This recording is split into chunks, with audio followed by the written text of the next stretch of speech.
Nueva serie muy interesante y me gustaría que usted no faltara, porque si logramos llegar al otro lado de este viaje, seguramente el conocimiento que nos va a dar el Señor nos va a bendecir, como lo ha hecho con otras series que hemos estudiado juntos, y pues le animo a que no falte. Esta serie se llama ¿De quién es mi dinero? Ándale, está buena pregunta, ¿no? ¿De quién es mi dinero? Un tema muy delicado, un tema muy mal enseñado, un tema que se ha abusado para beneficios personales, pero un tema que está en la palabra de Dios. Por eso no podríamos tampoco evadir y no tocar este asunto, que es muy importante, porque déjeme decirle, Dios está interesado en su persona, como familia, como individuo, que usted tenga lo necesario, y Dios quiere enseñarnos cuál debe ser nuestra actitud en el manejo de las finanzas. Entonces, ¿cuál es la serie que vamos a empezar hoy? ¿De quién es mi dinero? ¿Tú puedes contestarlo ahorita? Pues mío, ¿no? Podríamos decir, pues mío, pues es mi dinero. ¿De quién es mi dinero? Pues mío. ¿Ok? Vamos pensándolo así y vamos a ir viendo poco a poco lo que Dios nos va a ir enseñando. La credibilidad de nuestro cristianismo está en juego en cuanto a la forma de manejar nuestras finanzas, y es por eso que debemos tomar el dinero como una administración. ¿Cómo debemos tomar el dinero? ¿Y qué quiere decir administración? Manejo adecuado, distribución adecuada, mirando todos los puntos que puedan ser atendidas con el buen manejo del dinero. Entonces, nuestra credibilidad como cristianos en este aspecto está en juego. Por tanta cosa que hemos oído, por tanta cosa que hemos visto, y de cómo en aras de la fe de la gente, de los hermanos, muchos hombres han abusado de esta enseñanza para beneficio personal. Yo quiero preguntarte una cosa: si tu patrón te da 10,000 pesos para que tú le hagas compras de algunas cosas que él necesita, y luego él te exige que le rindas cuentas, seguramente tú vas a manejar cuidadosamente ese dinero, porque sabes que vas a entregarle cuentas, buscas notas, facturas, para comprobar que tú hiciste buena administración de ese dinero. Pero si tú tienes esos 10,000 pesos que son tuyos, los gastas en lo que te place. La pregunta es, ¿de quién es ese dinero? ¿Del que te dio el patrón y el que tú tienes? El dinero del patrón que tú gastas y das cuentas, y del dinero que tú tienes y gastas, y lo gastas como tú quieres, no con una administración. ¿De quién es ese dinero? La respuesta es que es de Dios. Esto lo vamos a ir aprendiendo en el transcurso de esta enseñanza. Así que si tienes que rendirle cuentas a tu patrón, ¿cuánto más tendrás que rendirle cuentas a Dios de cómo gasta su dinero de Él? Sin embargo, tenemos un gran enemigo de la administración, que es el mundo. El mundo quiere utilizar todo tu dinero de modo que tú no tengas nada para dar. Lo miramos, promociones comerciales, anuncios por todos lados, que tú volteas, encuentras un anuncio de algún producto, de alguna tienda que vende productos, de alguna línea de muchas cosas. Ves la tele y los comerciales que aparecen en la noticia, entre las telenovelas que tú miras, ¿verdad? Y aparece el comercial ahí de lo que está ofreciendo. Y todos ellos compiten para seducirte a que tú compres ese producto. Y esto te endeuda y te limita más tus recursos que pueden ser usados para donar. Vivimos en una cultura materialista y esto influye sobre nuestras vidas día tras día. Debemos entonces saber que las personas consumen el 50% de su tiempo que están despiertos pensando en el dinero. ¿Cuántas horas estás despierto tú en el día? Bueno, el 50% la mayoría de la gente se la gasta pensando en el dinero. ¿Cómo conseguir dinero? ¿Cómo ahorrar? ¿Cómo invertir? ¿Cómo pedir prestado? 50% de su tiempo despierto está siendo utilizado en el dinero. Tenemos que aprender que hay un lugar para planificar sabiamente el gasto de ese dinero. Hay un lugar para satisfacer nuestras necesidades. Pero primero debemos entender cómo dar, dónde dar y hasta cuánto dar. También debemos saber que lo que nos debe motivar a dar, ¿qué es lo que nos motiva a dar? ¿Qué es lo que nos va a suceder si damos? ¿Y qué es lo que nos va a suceder si no damos también? Eso es lo que queremos aprender en esta serie. Queremos en primer lugar analizar la naturaleza del dinero y el atractivo del materialismo. También queremos estudiar las Escrituras para ver las pautas y las amonestaciones acerca del dinero bíblicamente. También queremos encontrar los elementos fundamentales de la administración bíblica, incluyendo los medios bíblicos para adquirir riquezas. Este está bueno, ¿no? Que nos vamos a hacer ricos. Bueno, vamos a mirar a la manera de Dios qué es lo que dice Él. El mundo ha manejado y el cristianismo ha manejado muchas cosas muy fuera de la palabra de Dios. También queremos estudiar la descripción de la actitud que debemos nosotros adoptar con respecto del dinero. Vamos a estudiar también los detalles de la dádiva bíblica y establecer un modelo para esto mismo. ¿Cuánto debemos dar? ¿Alguien está exento de dar? ¿Cómo debemos dar? ¿Cuánto debemos dar? Vamos a recopilar también las características bíblicas de la dádiva. También la Biblia enseña que el diezmo o la dádiva voluntaria es el método apropiado para los creyentes de hoy en día. Vamos a también contestar esa pregunta y vamos a definir muy bien lo que es la administración bíblica. También vamos a aprender el camino verdadero a la prosperidad y por último vamos a aprender la fantasía seductora del juego. Vamos a hablar un poquito de lotería, a ver si nos ganamos el premio mayor. Jesús dijo en el libro de Hechos, capítulo 20, versículo 35, más bienaventurado es dar que recibir. Y es más bienaventurado en todos los aspectos. Y cuando demos como Dios ha mandado, vamos a experimentar liberación, vamos a experimentar recompensas, gozo profundo, riquezas también y una guía al camino a la prosperidad. Entonces yo les invito que hagamos este viaje.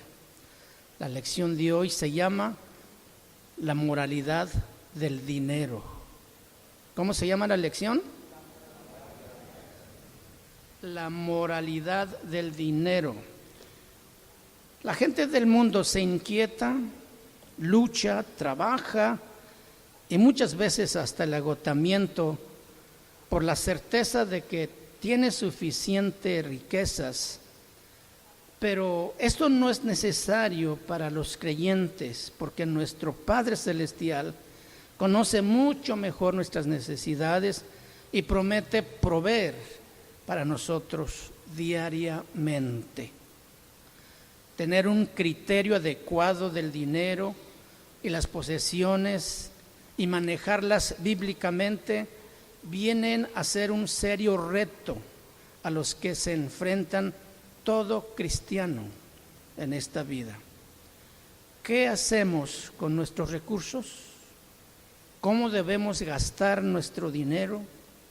¿Cuánto debemos ahorrar o cuánto debemos invertir? Estas preguntas ponen a prueba constantemente la autenticidad e integridad de nuestro andar espiritual. El modo en que un creyente maneja la administración de sus finanzas y sus posesiones habla mucho de su condición espiritual. Para recalcar lo importante que resulta para Dios el tema del dinero y las posesiones, en la Biblia encontramos más de 38 parábolas de Cristo. 16 de ellas, casi la mitad, hablan de cómo las personas debemos manejar los tesoros terrenales. Fíjense, casi la mitad de esas parábolas, de esas 38, Jesús enseñó acerca de cómo debemos manejar esos bienes o esos tesoros terrenales.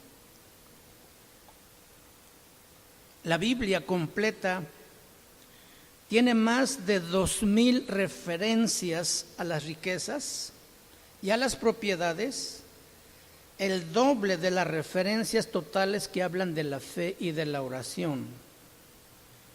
Lo que hagamos con las cosas que Dios nos ha dado es muy importante entonces para Dios.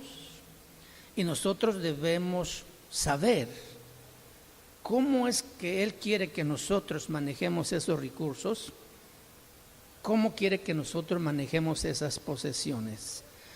Vamos a empezar a decir, en primer lugar, sobre la naturaleza del dinero. El dinero en sí no es bueno ni es malo, es moralmente neutral. Sin embargo, el dinero es una medida exacta de la moralidad de una persona. ¿El dinero qué es? Es una medida exacta de la moralidad de una persona. Y cuando me refiero al dinero, estoy refiriéndome a nuestro medio de intercambio económico, algo tan vital que define cómo vivimos día tras día. En una sociedad basada en el efectivo, podría ser muy difícil rastrear el uso del dinero que las personas realizamos, pero si podemos checar su libro de contabilidad o el estado de cuenta de nuestras tarjetas de crédito, sí podemos darnos cuenta en lo que estamos gastando el dinero. Y en donde gastamos nuestro dinero determina dónde está nuestro corazón. En donde gastamos el dinero determina dónde está nuestro corazón y cuáles son nuestras prioridades en la vida. En el libro de Mateo capítulo 6, versículo 20, la palabra del Señor dice: sino haceos tesoros en el cielo, donde la polilla ni el orín corrompen, y donde ladrones no minan ni hurtan. Sino haceos tesoros en el cielo. Ok, versículo 21, porque donde esté vuestro tesoro, allí estará también vuestro corazón. Donde esté vuestro tesoro, allí también estará tu corazón. Alguien que vea el patrón de sus gastos puede discernir con bastante seguridad la dirección moral de su vida. Si tú pudieras checar las notas de compras que tú haces en una semana, tú puedes darte cuenta dónde está tu corazón. Porque de donde tú gastas más tu dinero, allí está tu corazón. Por eso el dinero no es bueno ni malo, sino la actitud nuestra y el enfoque que tenemos en la vida en cuanto al dinero, porque es ahí precisamente donde invertimos más ese dinero.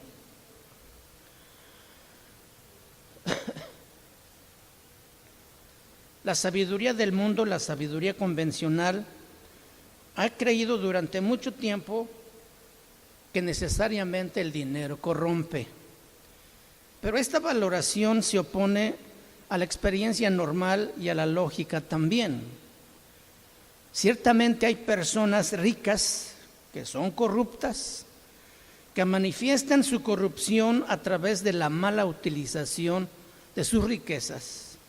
Pero también hay personas justas que demuestran su justicia por la forma piadosa como ellos invierten sus riquezas.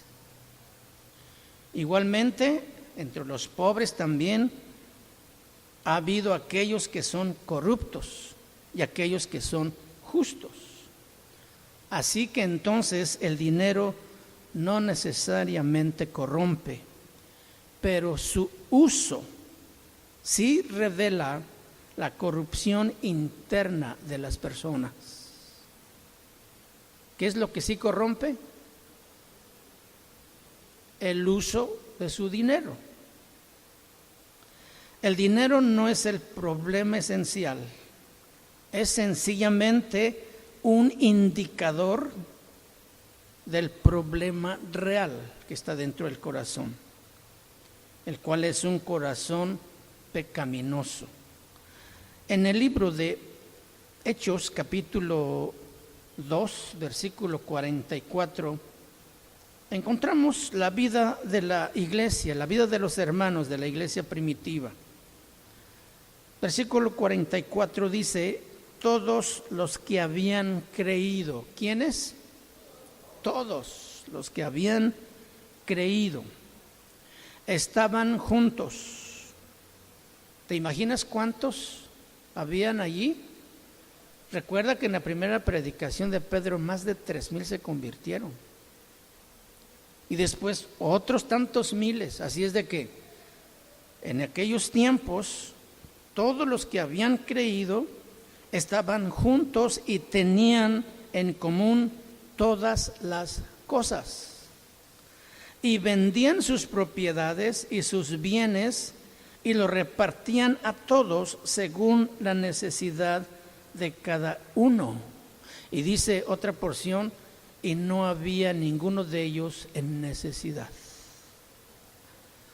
Desde sus inicios de la iglesia, no vio el dinero como malo, sino como un don de Dios que podía proveer diariamente por las necesidades propias de una persona y también con regularidad satisfacer la necesidad de otros, porque ellos compartían lo que Dios les había dado. Fíjense la actitud que había en el corazón de ellos en cuanto a sus bienes, en cuanto a sus propiedades. Recordemos que en ese tiempo había levantadose gran persecución y pues muchos hermanos perdieron sus trabajos, no tenían el medio de sustento y estaban sufriendo muchos hermanos. Entonces aquellos que sí tenían recursos, que tenían una propiedad, pues la vendían y la traían para que se repartiera entre los necesitados. Ahí había un buen manejo, una buena administración de los bienes, de los recursos y de las posesiones materiales. Entonces ellos no vieron el dinero como una tendencia de corromperlo, sino porque ellos tenían un corazón y una actitud de compartir y lo hacían de corazón también. Conozco un pueblo en la sierra de Oaxaca que se llama Las Delicias. Creo que alguna vez se los he comentado. Vuelvo a comentárselo porque viene al caso. Ese es un pueblo que se formó a raíz de una persecución. 5 familias se fueron de su pueblo que vivían en Juquila. Se fueron a vivir hasta los límites del municipio, que un hermano tenía una parcela allí. Y estas 5 familias se fueron y debajo de un árbol de mango, como pidieron, hicieron su tejabancito, 5 familias, junto a un arroyo, y allí empezó la vida de un pueblo que hoy se llama Las Delicias. Tiene como unos 300 o 400 habitantes, ha crecido el pueblo, pero todo el pueblo es cristiano. No se han dejado corromper por el pecado. Y han aprendido las escrituras de manera tan clara que la han obedecido y que Dios los ha prosperado. El pastor me dice, hermano, como pueblo, el gobierno nos exige que tengamos una cárcel. Yo le dije, pero ¿a poco ustedes necesitan cárcel aquí? Le dice, pues no, porque cuando un hermano se porta mal, pues lo llamamos a la iglesia, oramos por él y se corrige. Bueno, pero dice, pero por ley tenemos que tenerlo. Y ya que terminamos de platicar, me dice, vente, vamos, quiero enseñarte dónde está la cárcel. Dice, excepto una vez metimos a un hombre que venía borracho haciendo cosas, pero era de otro pueblo. A ese sí lo metimos ahí, lo evangelizamos y al día siguiente que ya se compuso lo dejamos ir. Y me llevó a conocer la cárcel, un cuarto que está precisamente atrás del templo. Yo le dije, pero ¿por qué la cárcel la construyeron aquí atrás del templo, hermano? Pues es que en ese tiempo no teníamos ni idea cómo era la cosa. Pero ¿sabes qué yo vi ahí adentro? Vi así costales amontonados de maíz, de frijol, de café en grano y muchas cosas que colgaban envueltas como en cartón, que era el piloncillo que ellos fabrican. Montón de leña, montón de cosas, y dice el hermano, esta es nuestra despensa. Hemos aprendido a diezmar los productos. Los animales no los podemos tener aquí, pero los vendemos y tenemos un fondo para los gastos necesarios de algún hermano que esté en necesidad. Y claro, para nuestras fiestas, pues ahí tomamos todo lo que tenemos. Ellos aprendieron a dar primicias de sus cosechas, por eso tenían ahí costales de maíz, de frijol, de café, y café bien rico, por cierto. Una delicia ese café. La mente de ellos no está en enriquecerse, como es la mentalidad del mundo hoy. Y con gozo comparten lo que Dios les ha dado. Me acordé de ellos por lo que comenta el libro de Hechos en cuanto a los hermanos de la iglesia primitiva que estaban todos juntos y tenían todas cosas en común, que vendían sus propiedades y lo traían para que lo repartieran entre los que estuvieran necesitados. Entonces, lo primero que nosotros tenemos que entender es que todas las riquezas son de Dios. ¿Qué tenemos que entender?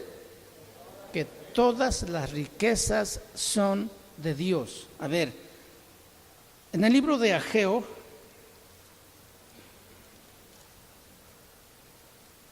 en el capítulo 2, versículo 8, dice, mía es la plata y mío es el oro, dice Jehová de los ejércitos. Esto es muy claro de entender, ¿no? Hay minas de plata, hay minas de oro, pero ¿de quién son esas minas? Pues de Dios, porque mía es el oro, mía es la plata, dice Jehová de los ejércitos. En el libro de Job, capítulo 28, versículo 1 al 4, también la palabra del Señor dice, ciertamente la plata tiene sus veneros y el oro lugar donde se refina. El hierro se saca del polvo y de la piedra se funde el cobre. A las tinieblas pone términos y examina todo a la perfección. Las piedras que hay en oscuridad y en sombra de muerte, abren minas lejos de lo habitado, en lugares olvidados donde el pie no pasa. Son suspendidos y balanceados lejos de los demás hombres. Ciertamente la plata tiene sus veneros y el oro lugar donde se refina. Fíjense cómo Dios está mencionando aquí los elementos que se usan para muchísimas cosas, para hacer monedas, ¿de dónde sacan el papel moneda? Pues de los árboles. ¿Y los árboles de quién son? Pues de Dios. ¿De dónde sacan el oro? Pues de la mina. Y la plata pues también de la mina, el cobre, el estaño y todo eso. ¿Y dónde está? Pues en la tierra que Dios formó. Entonces, ¿de quién es todo eso? Pues de Dios. Entonces, ¿de quién es mi dinero? Ya vamos entendiendo mejor. ¿Verdad que no es mío? Es de Dios. Ok. Vamos al libro de Salmo, en el número 104, en el versículo 24.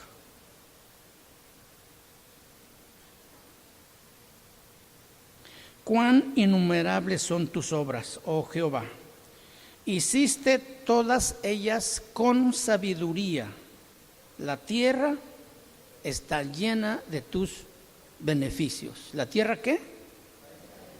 Está llena de tus beneficios. Porque Dios, el creador de la tierra, sea dueño de todo, de todas maneras, Él ciertamente no le prohíbe al hombre usar su dinero. Dios le concedió al hombre la sabiduría y el privilegio de convertir los recursos de la tierra en mercancías valiosas, sus propios talentos en servicios que se pueden comercializar. Un resultado natural fue el uso de varios metales para fabricar las monedas, el uso de los árboles para hacer el papel o los billetes que tenemos, y Él quiere que sabiamente aprovechemos los recursos naturales de la tierra para esos y otros propósitos económicos.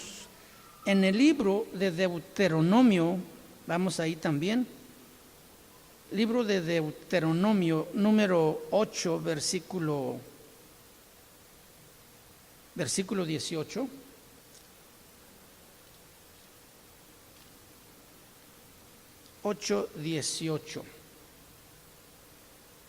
Sino acuérdate de Jehová tu Dios, escucha bien, porque Él te da poder para hacer riquezas,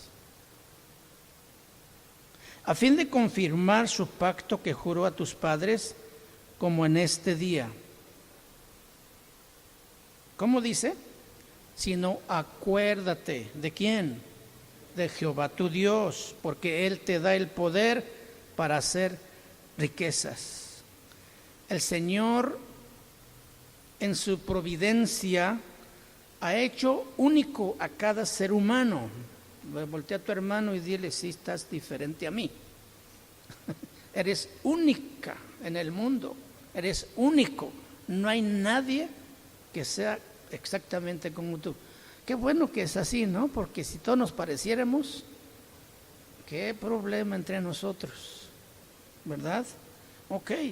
Y nos dio diferentes habilidades para ganar dinero. ¿Nos dio qué? Personas han escrito grandes libros, han compuesto extraordinarias piezas musicales, han pintado cuadros maravillosos, han producido grandes obras teatrales y cinematográficas, han diseñado maravillosas obras de ingeniería, han desarrollado nuevos negocios, grandes empresas, han descubierto adelantos tecnológicos indispensables, lo que en su totalidad ha generado ingresos personales y han beneficiado la estructura económica y social de todo el mundo. Estos esfuerzos se encuentran todos dentro del marco del propósito creativo en el plan soberano de Dios para el uso de las riquezas de la tierra. Primera de Corintios 4:7 dice: porque ¿quién te distingue o qué tienes que no hayas recibido? Y si lo recibiste, ¿por qué te glorías como si no lo hubieras recibido? Esa pregunta, ¿o qué tienes que no hayas recibido? ¿Tenemos nosotros algo propio? Dios quiere que entendamos que el dinero por sí mismo es neutral y Él, como la fuente máxima del mismo y de todos los bienes materiales, ha distribuido todas estas riquezas a modo que las podamos administrar. Todos manejamos riquezas de Dios. El dinero, las posesiones se convierten entonces en una prueba de moralidad y dan lugar a estas preguntas. ¿Qué voy a hacer con las riquezas que tengo? ¿Pasaré yo la prueba crucial y constante de mi vida espiritual y moral? Tristemente, muchos cristianos no han podido pasar esta prueba y han deshonrado a Dios. ¿Sabes por qué han deshonrado a Dios y por qué han fallado? Por el atractivo del materialismo. ¿Por qué? Por el atractivo del materialismo. Aunque no resulta pecaminoso tener dinero o posesiones, resulta definitivamente pecaminoso acaparar, adorar, codiciar como símbolo de prestigio y éxito y excederse edificando su vida alrededor de las riquezas materiales. El evangelicalismo o el cristianismo, en lugar de estar separado del mundo y ofrecer una alternativa distinta y piadosa al criterio de las riquezas del mundo, se ha permitido excesos y se ha entusiasmado con el materialismo. Y creo que es algo decepcionante y horrible que muchos cristianos ya no estén dispuestos a ser la escoria del mundo, como lo expresaba Pablo en 1 de Corintios. Vamos ahí en 1 de Corintios capítulo 4 versículo 13. 1 de Corintios 4:13.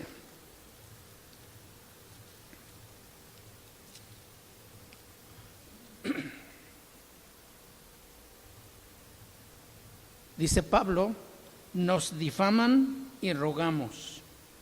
Hemos venido a ser hasta ahora como la escoria del mundo, el desecho de todos. O sea, ¿cómo consideraba la gente a los cristianos? Como escoria. ¿Qué es la escoria? La basura que se saca al fundir los minerales para purificarlos. ¿Sí? Porque el mineral no está limpio cuando lo sacas de la tierra, de la mina, con un montón de rocas y piedras que las muelen y entonces las meten a fuego altísimas para que toda la escoria se separe del metal que tiende a bajar y la escoria queda arriba. Bueno, Pablo dice: nosotros somos como la escoria, como lo que ya no sirve, lo que se tira. O como, ¿qué más dice?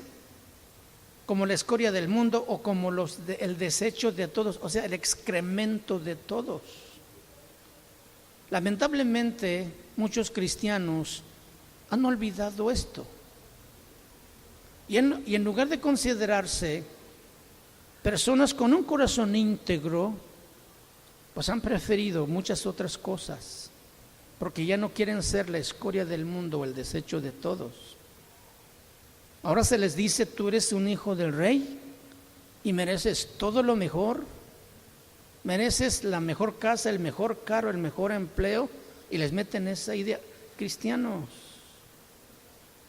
ya ni siquiera el mundo piensa así. El cristiano se ha sublevado sobre los principios de Dios y ha torcido las verdades para meter al hombre esos conceptos que lo han hecho soberbio y vanidoso.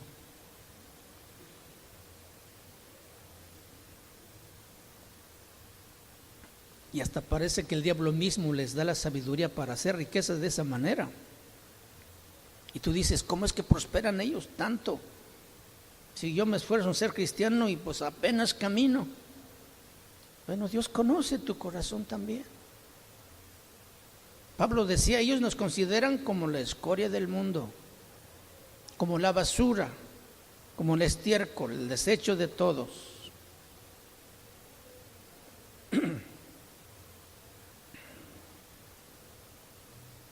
Nos difaman y rogamos. Hemos venido a ser hasta ahora como escoria del mundo, el desecho de todos. Hace unos 20 años, un pastor llamado John Witte, o no sé cómo se pronuncia, escribió un libro titulado La vaca de oro. Está bien interesante, porque en este libro acusa a la iglesia evangélica del pecado de adorar la vaca del oro del materialismo. Y dice él: un gran remedio, según plantea el pastor Witt de una manera vívida, sería que Jesús volviera a tomar su azota y su látigo de castigo y volviera a limpiar el templo. Sería bueno, ¿no? Dice: un becerro, ¿se acuerdan del becerro de oro que fabricaron los hebreos en el desierto? Dice él: un becerro no. ¿Qué te parece? Una vaca. Yo le llamo una vaca de oro, porque sus ubres están repletas de oro líquido, fundamentalmente en el occidente, donde pastan en exuberantes praderas. Sus sacerdotes la apaciguan masacrando principios piadosos, cuyo derramamiento de sangre ella observa con tranquilidad y satisfacción. Aunque el oro sale a chorros incesantemente, los adoradores tiemblan, no sea que el suministro de víctimas expiatorias un día dejen de apaciguarla. Dice: fundamentalismo es mi madre. Me crié en su cálido seno, me cuidó con amor, está hablando de la iglesia, me cuidó con amor y me enseñó todo cuanto sabía. Le debo, humanamente hablando, mi vida, mi alimento espiritual y muchas de mis primeras alegrías. Dice ella, o sea, la iglesia, me presentó al Salvador y me enseñó a alimentarme de pan de vida. Nuestra relación no fue completamente color de rosa, pero ella fue la única madre que tuve. En aquel momento me aferré a ella y ahora me resulta difícil no tenerla. Si en ocasiones me decepcionó, ya tengo edad suficiente para darme cuenta que ninguna madre es perfecta, pero enterarme de que era prostituta, que se dejó usar por las riquezas, era otro asunto. Y a medida que el amplio movimiento evangélico fue ocupando gradualmente su lugar en mi vida, me resultó doloroso descubrir lo mismo por segunda vez. ¿Cómo ves? Creo que el materialismo constituye un problema muy grave al que se enfrentan las iglesias en estos tiempos.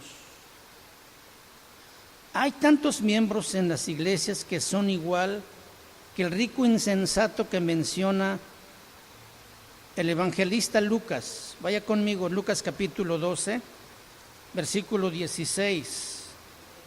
Lucas 12, 16 dice: también les refirió una parábola diciendo: la heredad de un hombre rico había producido mucho.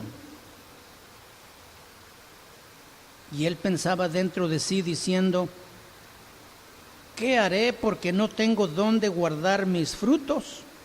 Y dijo: esto haré, derribaré mis graneros y los edificaré mayores, y allí guardaré todos mis frutos y mis bienes.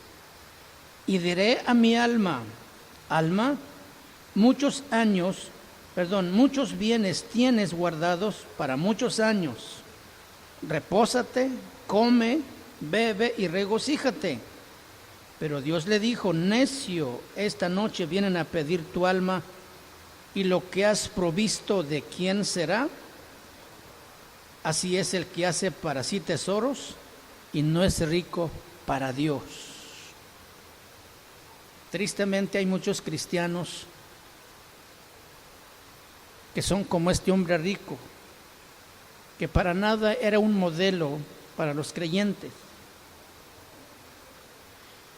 Nosotros nunca le vamos a presentar una alternativa justa a los incrédulos si adoptamos los criterios y las prácticas del mundo. Cuando debiéramos en este sentido y en esta área ser una influencia positiva para el mundo, porque tenemos una mejor opción, estamos adoptando sus criterios y sus prácticas. Y por eso no ha funcionado como debe ser. John Witt sigue diciendo en su libro: ¿qué habría de malo en darle al pastor 50% más de cualquiera que sea la suma que parezca razonable? ¿Teme que lo puedan hacer demasiado dependientes del dinero? A algunas iglesias les gusta conceder salarios altos a los pastores porque el nivel de vida de los pastores afectará en cuanto a la clase de personas que asistan. Pastores elegantes, congregaciones elegantes. Eso dice el pastor White. A Dios le preocupan los motivos, no las cantidades. Sigue diciendo: ¿le molesta la idea de que su pastor tenga mucho dinero? Entonces duplíquele su salario. ¿Por qué? Pregunta. Para mostrarle que lo amas. Pero ¿no hay mejor manera de mostrar amor? Pues claro que sí lo hay. Pero ¿por qué no mostrarle amor también de esta forma? Dice John White: ¿me preguntas qué sucede si el salario de él es muy alto? Yo te respondo: eso es problema del pastor. Por ejemplo, él podría regalar más dinero. Ore para que él tenga sabiduría al manejar lo que él no necesita. Hasta ahí termina lo que este pastor está diciendo. Todos los creyentes, no solo los pastores, necesitamos darnos cuenta de que no es cuestión de cuánto dinero tenemos. Es cuestión de dónde está nuestro corazón y de lo que hacemos con lo que tenemos. Tal vez alguno de ustedes conozca al hermano Pablo Hunter. ¿Alguien lo conoce? Muy bien. Hace como 5 años él partió con el Señor. Un hombre íntegro como yo nunca conocí a alguno. un americano muy distinguido. Él fue campeón olímpico de voleibol en su país. Él nunca dijo eso, pero él me contó cosas que muchos no conocen. Bueno, cuando él vino a servir a México y fue capellán del Hospital Civil en Guadalajara, él presentó un proyecto de ayuda para los necesitados que se llama Pasos por Pesos. Y sus amigos americanos que tenían negocios, iglesias, le enviaban dinero para que él pudiera comprar prótesis, muletas, sillas de ruedas, para que pudieran muchas cosas, y miles de dólares pasaron por sus manos. Y nunca él tomó un centavo de dólar para su persona. Y eso fue lo que él me enseñó a mí. Si Dios te da mucho, no es porque tú lo necesites, es porque tú puedes bendecir a otros.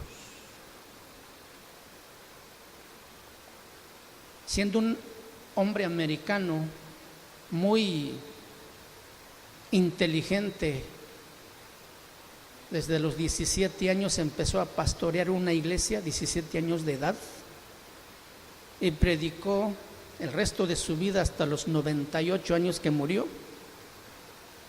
Él no dejó casa, no dejó bienes materiales. Lo único que le quedaba, un carrito que se le andaba descomponiendo, que finalmente lo vendió también, y se fue sin nada. No tenía una gaveta donde guardáramos sus restos cuando él murió. Simplemente me dijo: cuando yo muera, llévame a Nurío, yo quiero quedarme con mis hermanos purépechas. Y allá quedó el hermano. Nada dejó, porque nada retuvo, todo lo dio. Y cuando yo lo acompañaba a Estados Unidos, él me dijo: Antonio, cuando los hermanos, pues posiblemente porque Dios habla a sus corazones, si ellos te ofrecen algo y te dan algo, tú recíbelo, no lo niegues. Posiblemente a ti no te falte, pero algún pastor en la sierra puede estarlo necesitando. Instrumentos musicales, recursos de dinero, que igualmente fueron a parar hasta por la sierra en Oaxaca. Y esa enseñanza yo aprendí. Un hombre íntegro en el manejo de sus recursos. Un hombre que no se quedó con nada. Un hombre que supo honrar a Dios con su vida y con un corazón limpio. Entonces, todos los creyentes, no solo los pastores, necesitamos darnos cuenta de que no es cuestión de cuánto dinero tenemos, es cuestión de dónde está nuestro corazón y de lo que hacemos con lo que tenemos. A todos nos falta revisar nuestras actitudes hacia los lujos y las necesidades.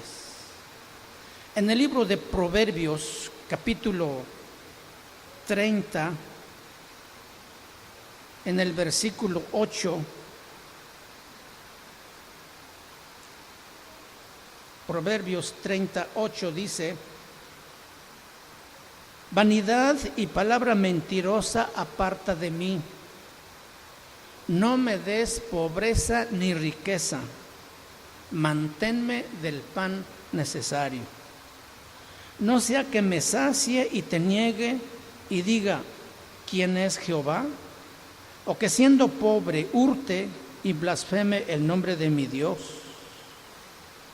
No me des pobreza ni riqueza, manténme del pan necesario. Este debe ser el pensamiento que debe regir nuestra vida y actitud hacia el dinero, hacia los bienes materiales. No sea que me sacie y me olvide de ti y diga quién es Jehová. O que siendo pobre hurte y blasfeme el nombre de mi Dios. Las riquezas o la falta de estas riquezas constituyen una prueba constante para nosotros. Si tenemos más de lo que necesitamos, estaremos tentados a no confiar en Dios. Pues ahí tenemos los recursos. Y si no tenemos lo suficiente, estaremos tentados a deshonrar su nombre. La clave para pasar la prueba de las riquezas se halla sencillamente en confiar en Dios. ¿Cuál es la prueba? ¿Cómo podemos pasar la prueba? Confiar en Dios. Así tan sencillamente. Y hay un tesoro del que nosotros debemos aprender y lo acabamos de mencionar, que es el tesoro de la satisfacción. ¿El tesoro qué? La satisfacción.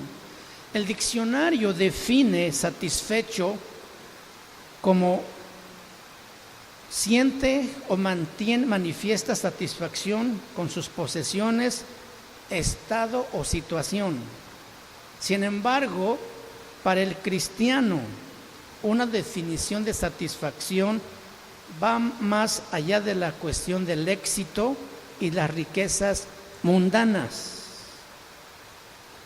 Hallaremos verdadera satisfacción en Dios cuando nos demos cuenta de tres cosas importantes. Primero, que nuestro Dios es dueño de todo. Segundo, que Dios controla todas las cosas. Y tercero, que Dios provee todo. ¿Cuáles son estas tres cosas? Que Dios es dueño de todo. Segundo, que Dios controla todas las cosas. Y tercero, que Dios provee todo. ¿Sí? Dueño, controla y provee todas las cosas. Si nosotros podemos aceptar incondicionalmente estas verdades, comenzaremos a ser guiados a la victoria sobre la serpiente del materialismo. Y vamos a vivir tranquilos, confiando solamente en nuestro Dios. Vamos a tocar un poquito del primer punto. Dios es dueño de todo. Dios es el único propietario de todo lo que tienes. La ropa que te cubre, ¿de quién es? Yo lo compré con mi dinero. Órale. ¿De dónde sacaron el dinero? ¿De dónde sacaron la tela? ¿Lo trajeron de Marte o de dónde? De la tierra donde vivimos. Tu carro no es tuyo. Es más, ni nosotros somos nuestros. Nosotros no somos dueños de nada. Ni la esposa que tenemos, ni los hijos tampoco. Todo viene y es de Dios, porque Él es dueño de todo. Miren, como Dios es dueño de todo, realmente nosotros nunca podemos adquirir algo nuevo, porque ya lo es de Él. Aceptar este pensamiento o este planteamiento resulta muy indispensable para alcanzar una actitud bíblica de satisfacción, ya sea desde la propia perspectiva de nosotros o desde la perspectiva de Dios. Tenemos que lidiar con nuestras posesiones.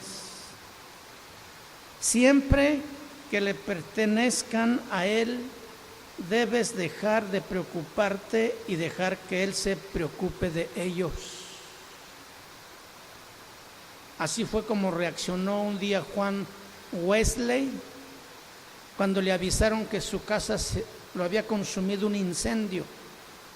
Y él dijo, la casa del Señor se quemó. Una responsabilidad menos para mí. Ay, ¿cómo? Es del Señor. El enfoque de Wesley era correcto, pero así no es como el mundo nos enseña a responder. El legado del mundo para nosotros es la acumulación egocéntrica de propiedades, pero es muy necesario que cambiemos esa perspectiva. Nosotros no somos dueños de nada. ¿De qué somos dueños? De eso somos dueños, de nada. Cuando entendamos eso, vamos a estar tranquilos. Si alguna vez pierdes algo, realmente no lo perdiste, porque nunca fue de tu propiedad. Si les conté que una vez me robaron mi maleta en el autobús. En ese viaje iba a estrenar una hermosa Biblia nueva que me había comprado. Pero seguramente había una persona que quería leer la Biblia. Ahí había puesto mi cartera con el dinero de mis gastos del viaje y me quedé con 15 pesos en la bolsa que me dieron de cambio al comprar el boleto para ir a la sierra.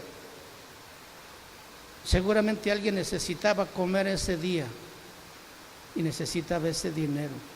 La ropa, mis apuntes, todo se fue. ¿Sabe qué le dije yo al Señor? Le dije, Señor, ahora sí que tienes un problema. Porque yo voy a ir a predicar y pues no sé cómo le vas a hacer para regresarme. En ese tiempo vivía en México. La esperanza mía en mis pensamientos como ser humano, dije, bueno, los hermanos son muy generosos, los hermanos van a entender cuando yo les explique lo que me pasó. Y Dios me dice, hey, no vas a decir nada. Señor, pero no llevo ropa. Ese no es tu problema, eso es mío. Y terminé mi viaje de 8 días, sin Biblia, sin notas. Y Dios dio palabra para toda la gente en la sierra. Y cuando yo me estoy disponiendo a regresar, hago mis cálculos matemáticos así fríamente calculados. ¿Hasta dónde podía llegar con esos 15 pesos? Y me subí al camión. Yo no sabía lo que Dios iba a hacer. Una joven se sube al camión también y se sienta a mi lado y me reconoce y me dice, hermano Antonio, ¿estás regresando ya? Yo me le quedé mirando, sí, discúlpame, ¿quién eres? ¿No te acuerdas? Yo soy la hermana Ofelia, soy maestra en Yatoni y estoy yendo para Ixtlán a arreglar unos papeles de mi escuela. Ah, qué bueno, ya me acordé, platicamos. Llegamos a Ixtlán, ella se baja, nos despedimos. Ah, pero para esto, cuando el cobrador pasa, empieza a cobrar por allá atrás, pues yo agarro mis 15 pesos cuando llega a mi lugar y antes de que yo sacara mi dinero me dice la hermana, ¿me permites pagar tu boleto de aquí a Oaxaca? Le dije, sí, por favor.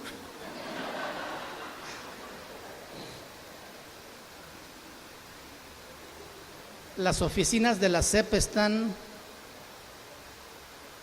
donde iba ella, ahí en Ixtlán, ahí se bajó. Y ahí se vuelve a subir otra hermana. Y se abre camino entre la gente y se sienta también a mi lado. Y me reconoce. Y me dice las mismas palabras, hermano, ¿ya estás regresando? Le dije también lo mismo, discúlpame, ¿quién eres? Yo soy Israela, la hija del pastor. Hace 3 años fuiste a predicar allá. ¿Te acuerdas que te pedí consejería porque tenía problemas con mi novio? Oh, sí, ya platicamos. Llegamos a Oaxaca. Las oficinas de la CEP están en la entrada de la ciudad y dice, pastor, pues ya me voy a bajar. Qué gusto me dio platicar y acompañarlo. El Señor me dice que te dé este dinero, una ofrenda, por favor recíbemelo. Le dije, sí, ¿cómo no? Cuando yo llego a la central para comprar mi boleto, ¿sabe cuánto era? Porque yo no vi el dinero cuando me lo dio. Yo lo guardé y dije, hasta que llegue a la central, a ver hasta dónde llego con eso. Era exactamente el costo del boleto de Oaxaca para México. ¿Sabe con cuánto dinero yo llegué a la casa? Con 15 pesos. Una de ellas, Ofelia, caminó de madrugada para tomar ese autobús, que es el único que sale de ese pueblo a Oaxaca. Caminó 1 hora y media para llegar a tomar ese carro. La que subió en Ixtlán, el Señor la encaminó un día antes y para tomar el mismo camión donde yo iba. No las volví a ver. Las dos se casaron. Pero Dios movió las cosas. ¿Por qué? Porque Él es dueño de todo. Él controla todo. Él sabe acomodar todas las cosas.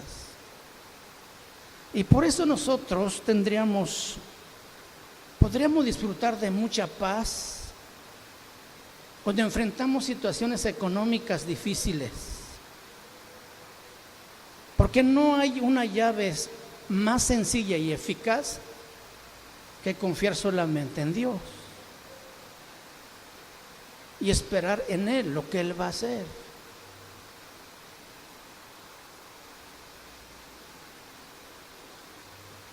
¿En dónde nos quedamos?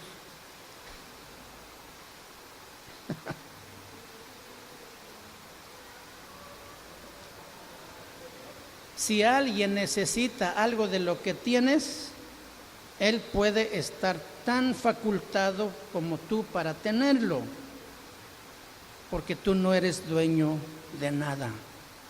Dios sí es dueño de todo. Amén. Número 2, Dios controla todo. ¿Dios qué? Ok. Se desprende esto de que si Dios es dueño de todo, entonces también Él controla todo. ¿Sí o no? En el Antiguo Testamento hace énfasis en que Dios controla soberanamente todas las circunstancias para sus propios fines. Vamos a mirar allí en Isaías 46. Isaías 46, versículo 9. La palabra del Señor nos dice así: acordaos de las cosas pasadas desde los tiempos antiguos, porque yo soy Dios y no hay otro Dios, y nada hay semejante a mí. Acordaos de las cosas pasadas desde los tiempos antiguos, porque yo soy Dios y no hay otro Dios, y nada hay semejante a mí, que anuncio lo por venir desde el principio y desde la antigüedad lo que aún no era hecho, que digo, mi consejo permanecerá y haré todo lo que quiero. Esto quiere decir que Dios controla todo. Vamos al libro de Job, capítulo 23. Job 23, 13. Pero si Él determina una cosa, ¿quién lo hará cambiar? Su alma deseó e hizo. ¿Quién lo hará cambiar? Vamos al libro de Salmos, capítulo 33. Salmo 33, versículo 13.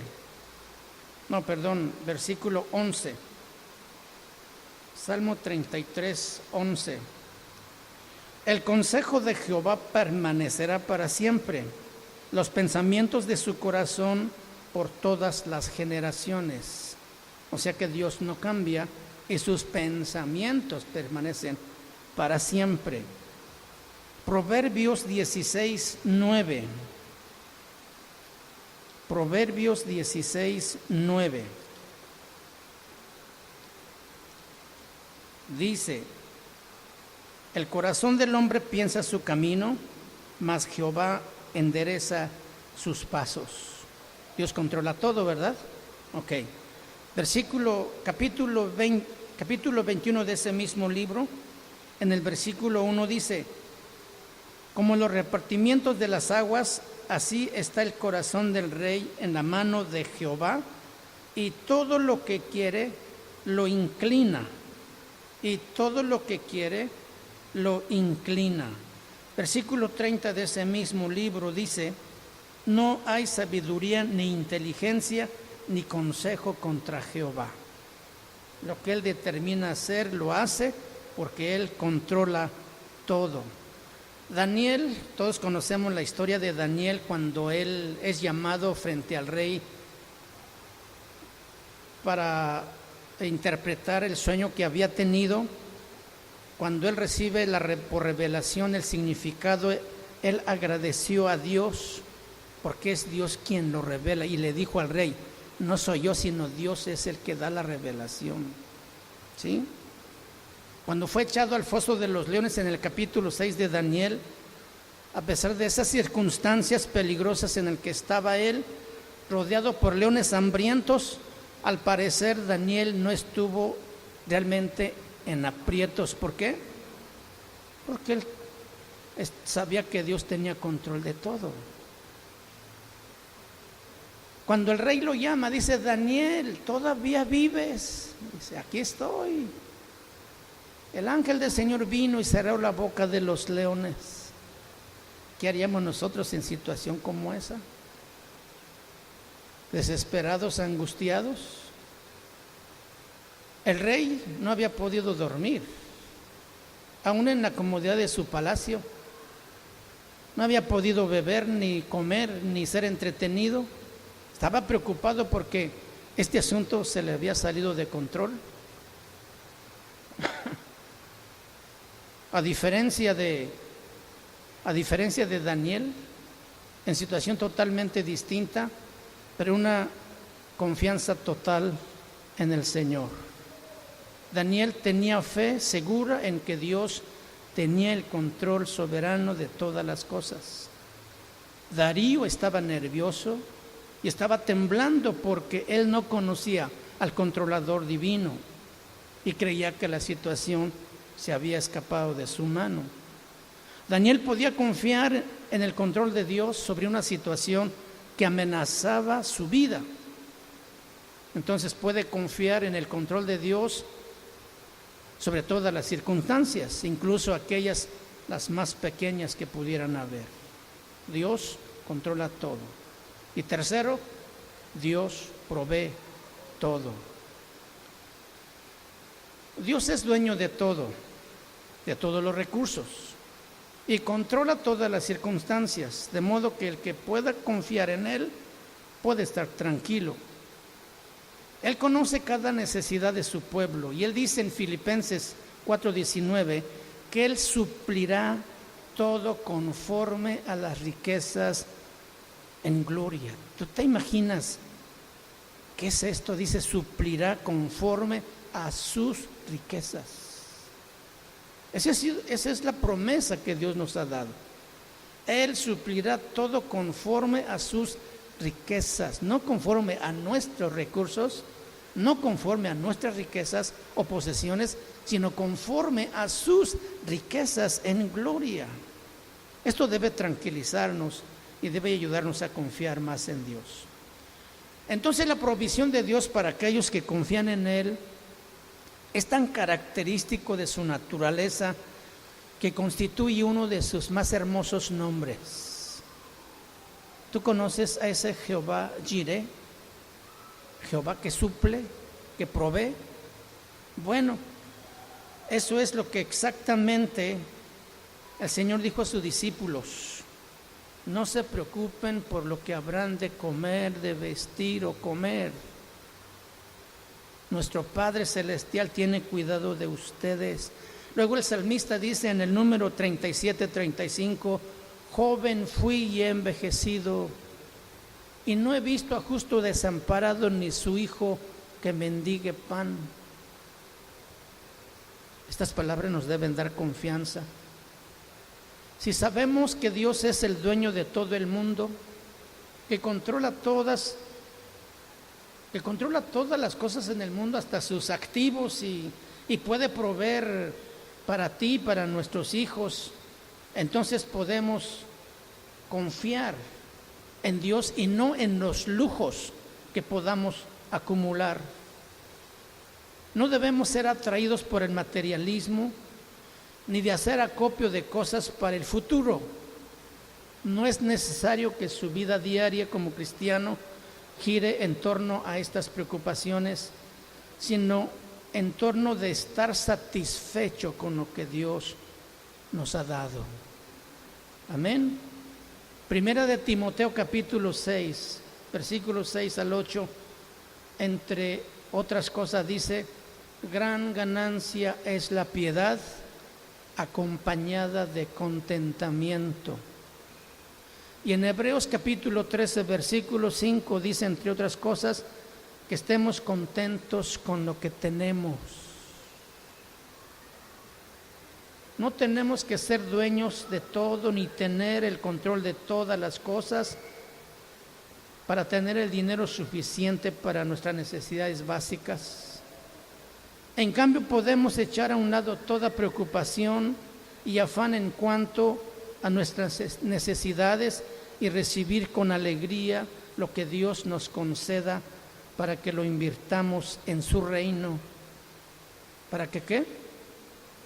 No para nuestros lujos, dice, ¿verdad?, sino para su reino.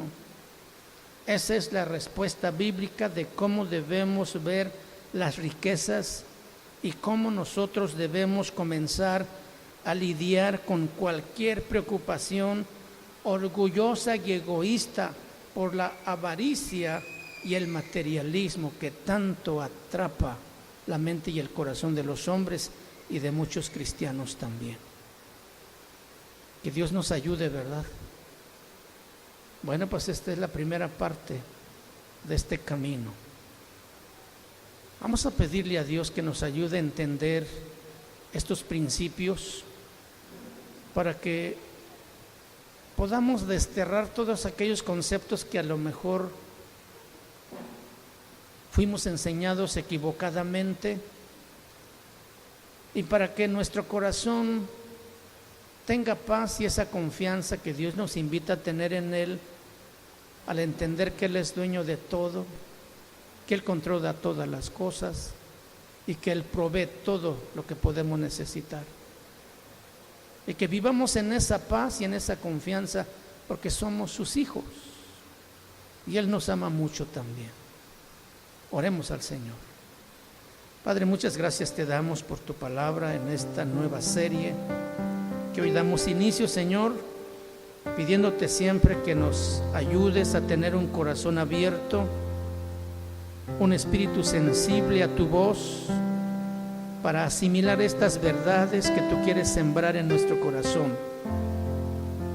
Estas verdades que pueden derribar argumentos que no tienen fundamento bíblico, Señor. Y que nosotros busquemos las verdades de tu palabra con esa hambre, con ese anhelo y deseo de ser edificados. Te damos gracias porque esta noche nos has enseñado, nos has ayudado, Padre, a empezar a conocer quién eres tú en cuanto a las riquezas y bienes que das a los hombres y cuál es nuestro papel, qué es nuestro deber en cómo manejarlos y cómo mirarlos, Señor. Ayúdanos, Padre, cada día a ser más sabios para administrar bien las cosas que tú pones en nuestras manos. Te lo pedimos en el nombre de Cristo Jesús. Amén. Amén. Que Dios les bendiga. Amén.